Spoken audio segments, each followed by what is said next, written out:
The FUD has played an important role in idiocy, an existence which has been ridiculed and denounced, served misery and annoyance alike, and carries with it gross moral hypocrisy. To understand the FUD is to better understand idiocy. Hey everybody, welcome to episode 10 of Tales of the FUD. I am Mike B, and today we've got a couple stories from YouTube viewers slash subscribers, and I'm going to be talking about their experiences with FUDs and stuff like that, and kind of the things that they went through. If you are new to the series and you just jumped in on this video randomly and clicked on it, thought the thumbnail looked cool, thought it was intriguing, want to know what a FUD is. A FUD I have defined in the first 7 videos in this series at the beginning, but people were whining very, very loudly that they didn't want to sit through the description. Oh, I don't want to sit through the description of a FUD. Everybody knows what it is already, even though they don't understand that people like you might be just jumping into this right now and might not have the consistent definition that we kind of come up with to keep everybody on the same wavelength of what a FUD actually is. So again, if you don't know and you're very curious, you want to know to be on the same page, go back to one of the first 7 videos in this series. Now, this series basically just aims to expose stories of myself, friends, and other people on the internets, aka YouTube, and people that message me on Facebook and such, about just interactions that we've had with an actual FUD. Just because somebody's an asshole with guns or just kind of an idiot, that doesn't make them a FUD. A FUD is a very specific kind of person. So again, I don't want to upset or rustle any jimmies of the people that were whining about the intro. So even though I'm still going to rant a little bit to take up some time, we're probably not going to get to 8 minutes on this one, so you don't have to worry about my ad revenue. Those people who were bitching about me doing that definition just to make the video longer, it's like, nah, it's for a purpose. But hey, who cares? All right, so the first story is from Antonio Arredondo. So, story time. My first firearm at 18 was a police trade-in Missouri State Trooper Colt Trooper Mark III.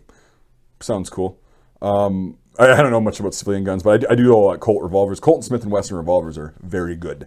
Only know that because of the green and pink paint on the sights, and had a former Kentucky State Trooper look at the Roman numerals etched into the butt of the grips.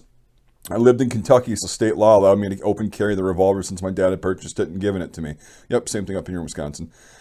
Anyway, on to I'm pretty sure it's the same thing up here in Wisconsin. You just can't have it transferred to you, but you can carry it. So anyway, on to the FUD. So I went to the local gun shop to purchase rifle ammo, and a local FUD, Randy, only knew his name from Paps, a former Chicago officer who worked there, and had a few conversations with Randy about their shared experience in Vietnam. This will come into play in a little bit. This is funny.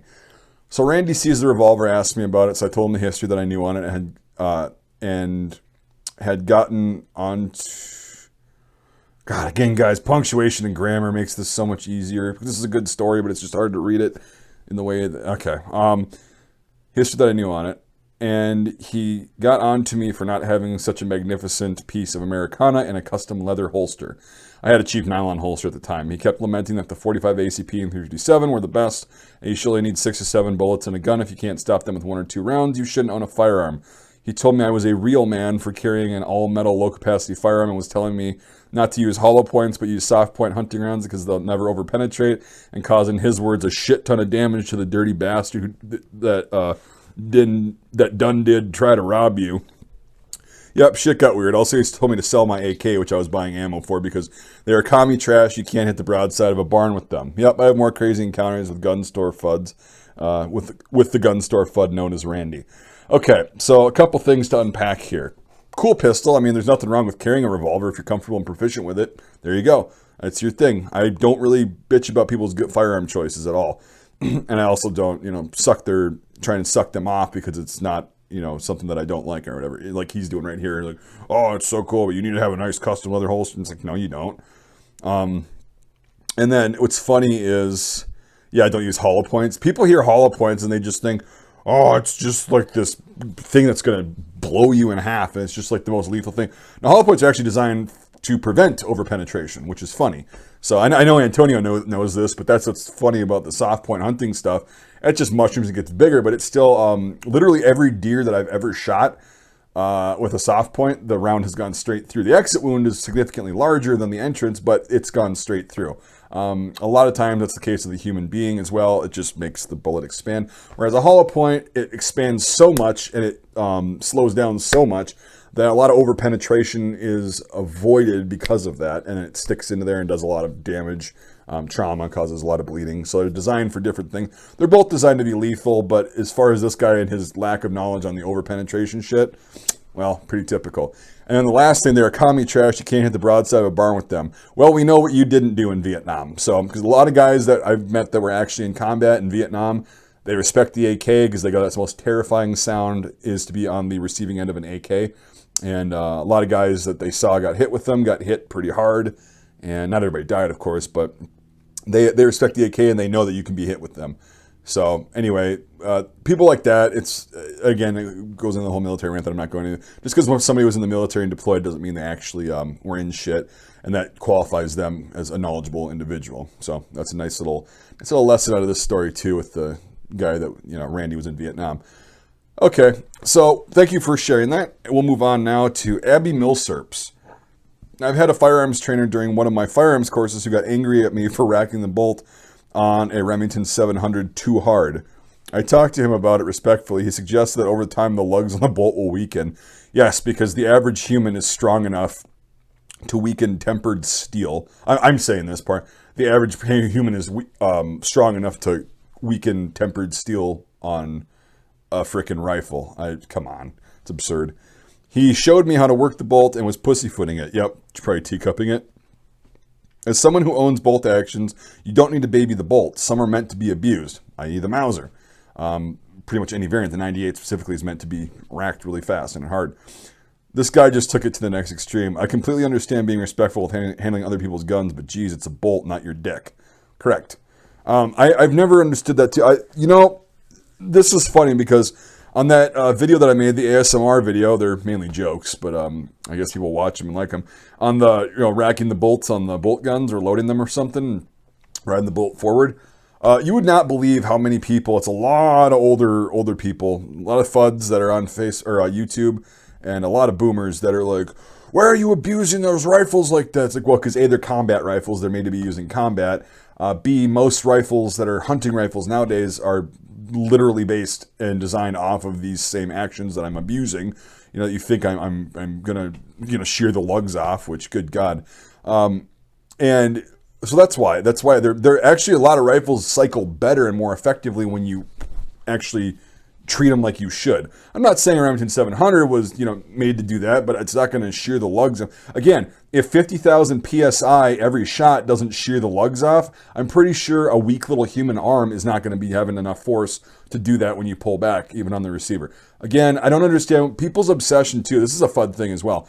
They think steel is just this weak fucking metal that deteriorates over time and that humans can actually physically shear. It's like, no. That's why we have machine shops. Machines mill steel. People are not strong enough to do that. Like, figure it out. Oh, over time it doesn't. No, over time, if you have weak steel, the 50,000 pounds per square inch of pressure on each shot will start to affect the lugs, not the human's action on that. So, anyway, that's kind of that rant. It's so irritating when people say that shit. Yeah, if you go to that ASMR for, loading and whatever military service bolt action rifles, if you play a drinking game and you take a shot every time you see somebody whining and bitching about how hard I worked the bolt, how I'm abusing the gun, you won't last very long. You'll be passed out pretty quick. So anyway, thank you guys for sharing those stories. If you want your story with a FUD read possibly on one of these videos, you can submit it via comment section, or you can find me on my Facebook page for my YouTube channel. And you'll see it's me. It's a helmet or something like that. You can send me a message on there, and maybe I'll read your story. Please don't try to just be funny and edgy and make shit up just to get on here. I'm going to be able to tell that it's not real, and I'm not going to read it. So don't waste the effort on that shit. I'm sorry I have to say this, but people just think they're really funny, and I'm sorry to break it to you, you're not. So anyway, but with that, yeah, if you have an actual story like this, it's pretty cool. Just go ahead and submit it. Also, right now, I want to thank the sponsors of this video and this entire channel. My Patreon supporters and YouTube channel members. So you guys are really awesome, and the community is growing. It's pretty damn cool. Got a lot of people, got a lot of stuff that I was able to do this year and the year before with other YouTubers and stuff like Devin K doing helmet ballistic tests on helmets that we would not have been able to afford funding out of pocket. We never thought we'd be able to test like the World War I Austro-Hungarian M17, Japanese Type 90 helmet, stuff like that. Also, it helps me be able to get props for teaching you guys about history, like the World War I French uniform I've got.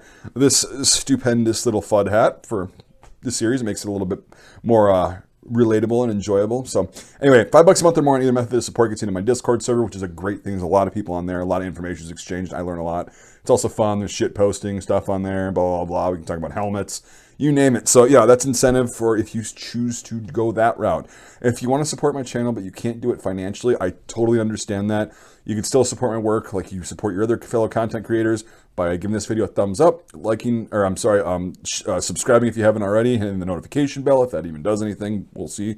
And then let me know what you think in the comments, and also sharing this video out to other people via social media and whatnot. So those are ways you can support me if you can't do it financially. And also if you're in the third category and you're like, nah, screw this guy, I don't want to support him.